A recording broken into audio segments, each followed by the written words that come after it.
What's up guys, my name is Lauren and welcome back to my channel, and today we are going over my family's dream budget to see if all these articles I've been seeing about how much a family needs to live comfortably are realistic or totally overstated.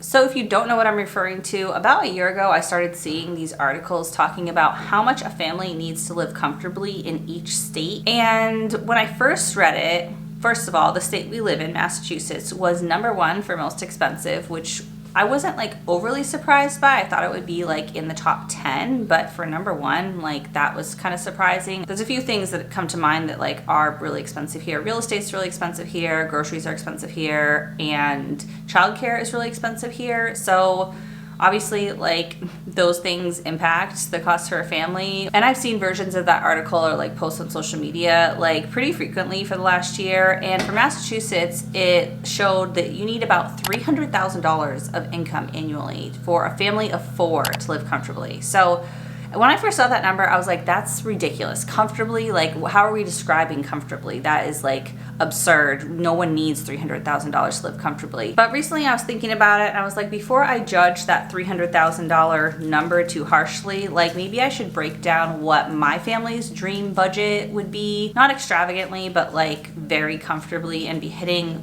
all of our financial goals. So I did just that. A couple caveats. One, we are soon to be a family of 5, so I did this budget for like a couple years from now when my youngest is like fully eating groceries and stuff and like needing preschool costs and stuff like that, like thinking about all those things and then adjusting for like increases and inflation on some of these expenses. When I was thinking about our dream budget, like I was also like doing this for our purposes, like maybe in like 2 or 3 years, if we can really ramp up our income, what number would we need to get to be comfortable? So I was doing this to kind of see how accurate that 300,000 number is, and also look at like what our goal should be for our family income wise, and then see how close those are. So I am curious on your guys' take on everything that I am going to show you, if this is reasonable, if this seems extravagant to you. The other thing I'll say is in this, I've included some childcare costs, but not full-time childcare costs. So if we needed full-time preschool or daycare for our kids,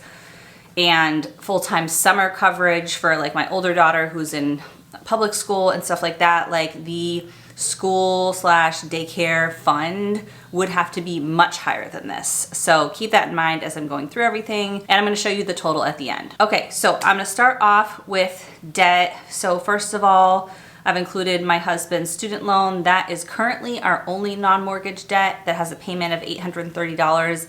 But I also budgeted for a couple years from now, including a car loan for me as well, because we do have 2 paid off cars right now, but I have a 5-seater small SUV. It's a Nissan Murano, and I think we will need a bigger car at some point in the next 2 years. Now, what would my dream be?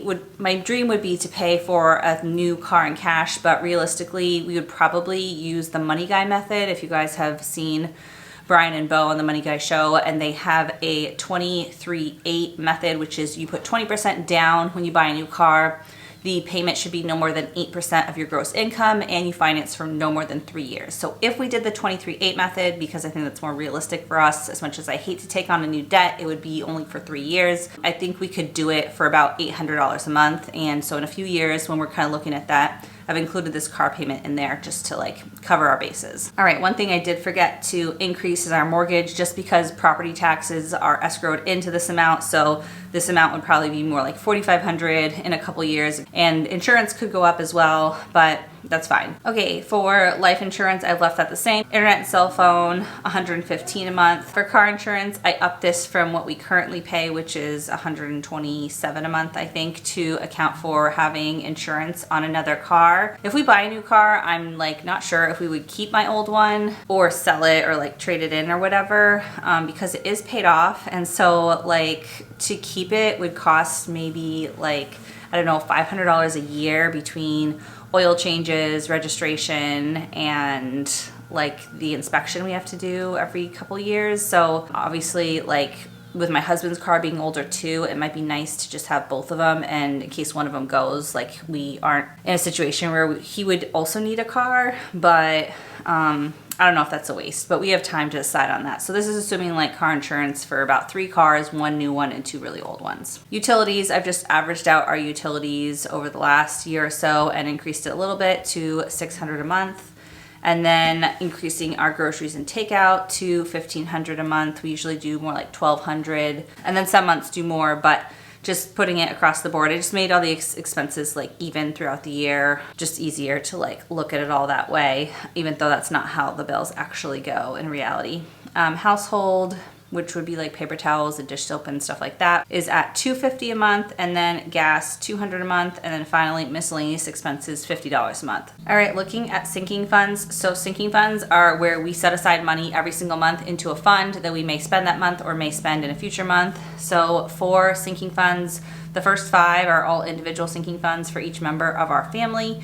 And so if we were like in our dream budget, I upped me and my husband spending money each month to $250. We currently spend $150 a month. For me, like I'll just talk about my sinking fund personally, like that covers everything that I would personally want, like clothes, shoes, makeup, skincare. If I want to go get a facial, if I want to go to get a coffee, if I go out to dinner with friends, like that money goes quick. It doesn't go very far when you're looking at all these different expenses. Really like extravagant dream budget would be more like $500 a month, but we're not anywhere near that tax bracket. So I'm just like realistic dream would be $250 a month. That would give me $3,000 a year for those types of expenses. And then $150 a month for each of my kids. That's, I think, plenty for them.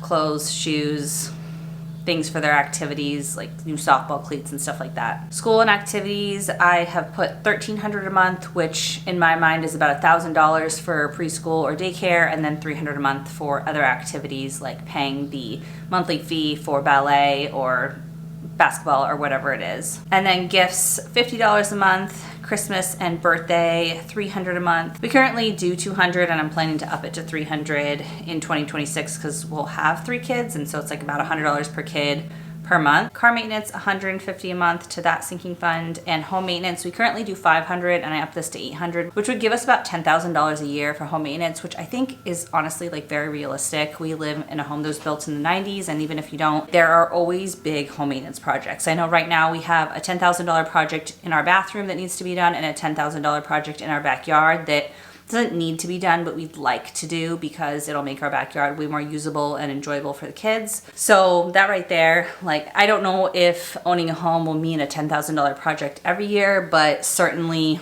we've been putting aside $500 a month and using most of that every month or like over throughout the year. So I think like putting aside $10,000 a year for home maintenance is probably what we're going to need to do going forward. Okay, for medical, setting aside $400 a month. In this budget, you'll see when I get to the end, there is money set aside from income going to an HSA, and that would cover our out-of-pocket max on our health insurance, or at least the current health insurance that we have. This medical fund would cover more other things, like I go to the chiropractor sometimes and they stop taking my insurance, so I have to pay out of pocket like $100 every time I go. Dental work, like if I need a filling or whatever, like dental work that isn't covered under dental insurance, which a lot of times it isn't, and then glasses or contacts, because there are several of us in this family, including myself, that need those things, and that is generally like only partially covered under eye insurance, not fully covered. So $5,000 a year to those expenses, I think, is like probably realistic for what we would need. Again, like this is not, I don't think, being extravagant. Like tell me if you think any of these are extravagant or comfortable or too low. I'm curious to know. And then travel, like our dream budget would be much higher than this. I would put it more like $800 a month to have about $10,000 a year for travel and vacations. But again, this is more like a realistic dream budget to be comfortable, not to be living like a very luxurious life, just like a very comfortable where we can go on a couple inexpensive vacations a year. $3,600 plus some like travel hacking, I think could get us there. So that's why I put $300 a month. And then I've added in $200 a month for date night / babysitter, because it would be really nice to set aside money every month for my husband and I to go on a date and pay for a babysitter and just like include that in our budget because we haven't done that to this point. Okay, so let's go up to pay yourself first. This is investing, long-term savings, that type of stuff. So in this budget, I have put $650 a month for my Roth IRA. That would get us to $7,800 for the year. The current limit is $7,000. So obviously, like, this is all just estimates. I'm just thinking like 2 or 3 years from now, the limit might be higher. So $650 a month to give it a round number. And then $2,000 a month to my husband's 401k. That would come out of his paycheck, and that would get us to $24,000. Again, the limit currently in 2025 is $23,000 a year. So that's to get us to $24,000, assuming the limits get increased over the next couple of years. And then $1,000 to other savings or investing. That could be to his Roth IRA, that could be to a brokerage account, that could be to a number of different things. But just generally, I wanted to get to around 43 to 45,000 because that would get us to around 15% of our gross income going to investing. So if you back into the math, you can already figure out what 43,000 is 15% of, what gross income we would need to do all of this in our budget. And so let me show you that right now. So the grand total to do all of this would be $288,000 of income per year, which would be $24,000 a month. Now, of this $24,000 a month, this is assuming about $1,200 would come out for medical expenses like medical insurance premiums, and then $750 a month to an HSA, which would get us to $9,000 for the year. Again, the current max is like $8,550 or something for a family. So assuming like a couple years from now, that does go up. And then for taxes, again, an estimate of around $5,000 a month or $60,000 a year that would come out of that income for taxes. So giving us a net that would hit our bank account every month of $17,050. And that would net to $204,600 per year that would actually hit our bank account. So obviously, 288 is very close to the 301,000 that article said. I thought that was being like kind of exaggerating. Again, that's for a family of 4, not a family of 5. And like I mentioned as well, like this is assuming income without having to pay more than $1,000 a month for childcare, which if both of my younger kids were in full-time childcare, that would be closer to $25,000 per year each. So about $50K a year. $50K a year. That's insane for 2 kids to be in full-time daycare. So I guess I jumped too quickly to judge that number because I thought that was being excessive. Obviously, like different circumstances can affect things. If we didn't upgrade our car, that would give us an extra $800 a month. If we had the luck of timing the market better and bought this house in 2020, our mortgage would probably be closer to $3,000 or $2,800. But still, all of this added up to a lot more than I expected it to. So let me know what you think. Are you surprised by how much this added up to? Do you think we are being too extravagant in any of these categories to live comfortably? What does live comfortably mean to you? Obviously, like where you live impacts the cost of living, but also where you live impacts the job opportunities. We don't currently make anywhere close to this, but where we live does have great job opportunities. So I think my husband does make more than he would if he lived in like other places because there are great job opportunities here in the Boston area. So a lot of factors go into this. We debated for a long time where we should settle down with our family.